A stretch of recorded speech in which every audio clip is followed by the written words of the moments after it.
నమస్తే అండి, మీ పేరండి? నమస్తే అండి, నా పేరు సాదిక్ అలీ అండి. ఫతే షాపూర్ మాది. సాదిక్ అలీ, నాది రైతు. ఒక 3 ఎకరాలన్నర పొలం ఉంటుందండి. ఇది రోహిణి సీడ్ వాళ్ళది కైరా సీడ్ అని ఇచ్చారు. నిడిగొండ ఫర్టిలైజర్ షాప్ అన్నపూర్ణ దగ్గర తీసుకొచ్చి పెట్టినాము. దొడ్డు రకం అని చెప్పిండ్రు. గొలుసు బాగానే ఉంది, జానడు కన్నా కొంచెం ఇంకా బాగానే ఉంది. ఇది పై మందులు కూడా ఏం కొట్టలేదు నేను. అడుగు మందులే ఒకసారి డెవలప్ కలిపి చల్లినాను. గోళీలు వేసినాము, అడుగు మందే చల్లినాము. ఇంకా దిగుబడి ఎంత వరకు రావచ్చు అండి? దిగుబడి 45, 46 సంచుల వరకు రావచ్చు అండి. దీనికి ఏం చేయలేదండి, మామూలుగానే ఇంకా చేస్తే బాగానే వచ్చు. నేను మామూలుగానే చేసిన దీన్ని.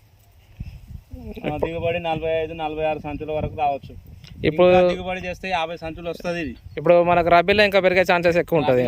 ఇంకా పెరుగుతుంది. రబీలో 50 సంచుల వరకు రావచ్చు మామూలుగానే. అది మిగతా రైతులు కూడా దీన్ని వేసుకోవడానికి మంచి దొడ్డు రకం ధాన్యం, మంచి రకం. ఇది రోగం గీగం ఏమీ లేదు, వేసుకోవచ్చు అండి. గింజ కూడా వెయిట్ ఉంది కదా? గింజ కూడా దొడ్డుగా ఉన్నది, వెయిట్ ఉన్నది, ఎర్రగా అవపడుతుంది. మళ్ళీ గింజ కూడా తాల్ గింజ లెక్క కనపడతలేదు. మంచి రకమే.